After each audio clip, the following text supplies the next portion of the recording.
ลุงดมเล่าเรื่องผีครับเรื่องต่อไปนี้เป็นเรื่องของอาถรรพ์ของเก่าที่หลายคนคิดว่ามันก็แค่โต๊ะเก่าพวกตู้เก่าบ่มีผู้ใดฮู้ว่าบางชิ้นของบางอย่างบ่ได้ผ่านมือเฮาคนเดียวผ่านมาแล้วหลายมือครับนายกิจชายวัย50ปีเป็นคนภาคกลางนี่แหละครับมีฐานะดีครอบครัวของเขานี่ร่ำรวยมาจากการขายของเก่ารับซื้อของเก่าพวกนี้แหละพวกโต๊ะตู้เตียงไม้เฟอร์นิเจอร์สมัยโบราณครับเอามาซ่อมมาคัดมาเฮ็ดใหม่แล้วเอาไปขายต่อในราคาสูงครับเขามีร้านอยู่แถบชานเมืองแถวกรุงเทพและมีโกดังเก็บของพร้อมห้องพักเล็กๆสำหรับนอนเฝ้าของอยู่ตรงโกดังชีวิตของนายกิจเริ่มดีมาตลอดจนกระทั่งของบางชิ้นเข้ามาในโกดังครับมื้อหนึ่ง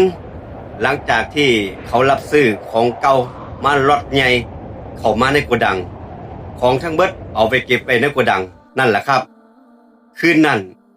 เวลาประมาณสักตีหนึ่งนายกิจสะดุ้งตื่นพอได้กินแปลกๆกินแป้งกับกินน้ำอบไทยๆสมัยก่อนครับกินแบบคนสมัยโบราณเพิ่นใส่กันหอมแต่เย็นวูบไปถึงขั้วหัวใจเลยตอนแรกเขาคิดว่าคงสิเป็นกินแป้ง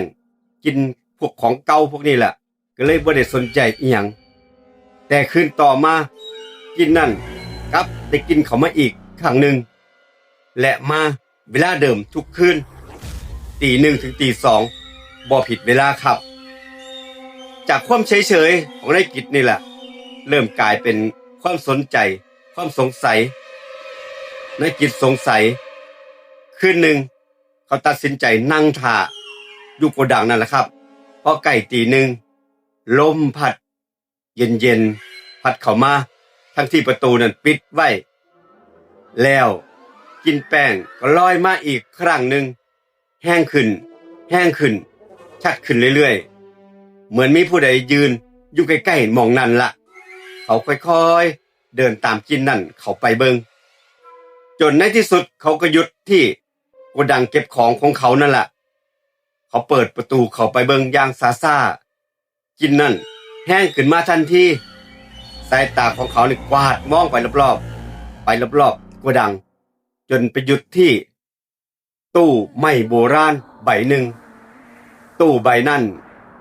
ตู้ไม่กว่าคนอื่นไม่กว่าตู้อื่นไม่ผิดปกติทั้งที่เป็นของเก่าแท้ๆและเหมือนกินทั้งเบิดออกมาจากตู้ใบนั่นเขาค่อยๆเปิดตู้ข้างในว่างเปล่าครับแต่ท่านใดนั่นเองเสียงผู้หญิงแผ่วเบาดังขึ้นมาข้างหูของนายกิจนี่แหละอย่าเอามันไปขายเด้ออย่าเอาของฉันไปขายอย่าเอาของฉันไปขายเศร้ามืดต่อมาเขารีบไปถามเจ้าของเดิมจนหู้ว่าตู้ใบนั้นเคยเป็นของผู้หญิงชราคนหนึ่งที่รักของตู้นี่รักหลายฮักหลายแต่หลังจากที่เล่าตายไปลูกหลานกลับเอามาขายโดยที่บ่ได้เฮ็ดพิธีบ่ได้บอกเรานายกิจคิดว่าเรื่องคงจบแบบนั้นแต่ความจริงบ่แม่นครับมันเริ่มต้นแค่นั้นเองมันเป็นเรื่องแค่เริ่มต้นบ่ได้จบแค่นั้นเรื่องราวเกิดขึ้นต่อไปครับคืนนั้นหลังจากที่นายกิจนี่แหละไปงานเลี้ยงกลับเข้ามาโกดังอีกครั้งหนึ่งตอนดึกบ่ฮู้ว่าเพราะอีหยังดลใจของนายกิจคือจังว่ามีอีหยังบางอย่างดึงใจให้นายกิจเข้ามาโกดังให้เขาแวะไปเบิ่งโกดังอีกครั้งนึงก็น่าเขาคิดแบบนี้ไปเฝ้าเบิ่งของลูกน้องบ่ให้อยู่เขาโทรบอกเมียทันทีคืนนี้พี่ขอนอนเฝ้าไปโกดังไปนอนอยู่โกดังเด้อเฝ้าของก่อนเพราะว่าตอนเช้ามีนัดกับลูกค้าที่จตุจักรเวลาตอนนั้นประมาณตีหนึ่งกว่าๆเขาย่างผ่านโซนด้านหน้าโกดังนั่นแหละที่วางเฟอร์นิเจอร์อยู่เรียงรายกันเต็มไปเบิดอยู่ดีๆกินแป้งกับน้ำอบลอยมาอีกครั้งหนึ่งแต่ครั้งนี้แห้งกว่าทุกครั้งที่ผ่านมา ที่เคยเจอกินแป้งกินน้ำอบสมัยโบราณกินแป้งเฮ็ดให้นายกิจหยุดเบิ่งหม่องนั้นพอดีเขาเลี้ยวไปเบิ่งมุมหนึ่งของโกดังหม่องนั้นตรงนั้นละ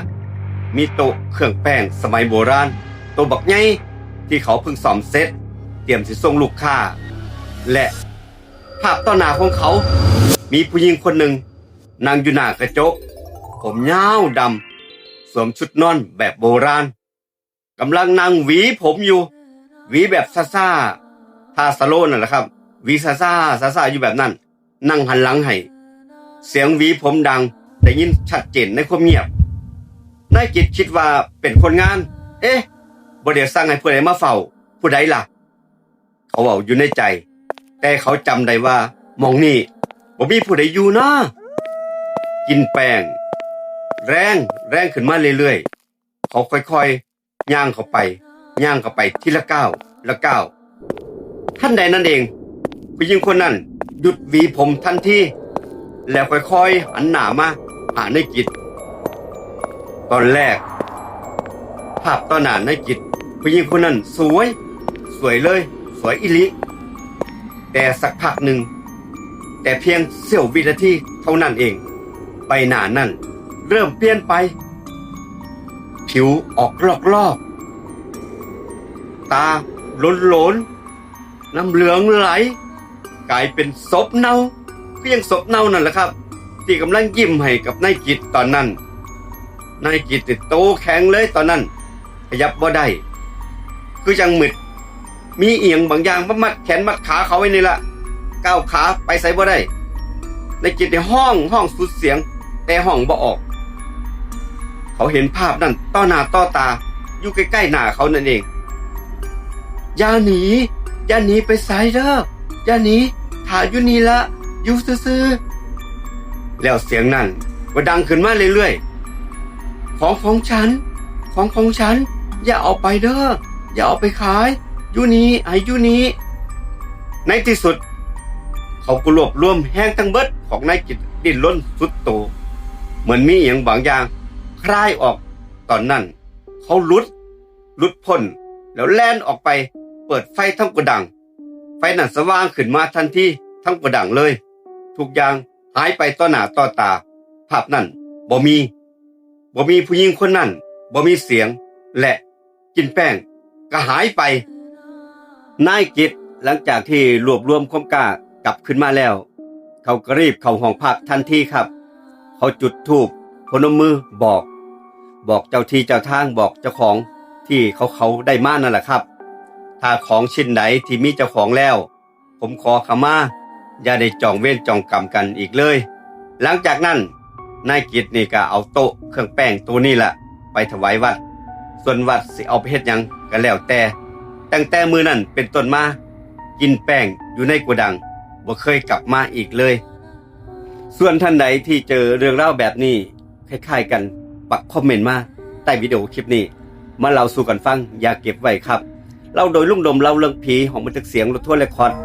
ลาทุกท่านไปก่อนคลิปนี้ EP นี้เจอกัน EP หน้าคลิปหน้าครับคลิปนี้สวัสดีครับ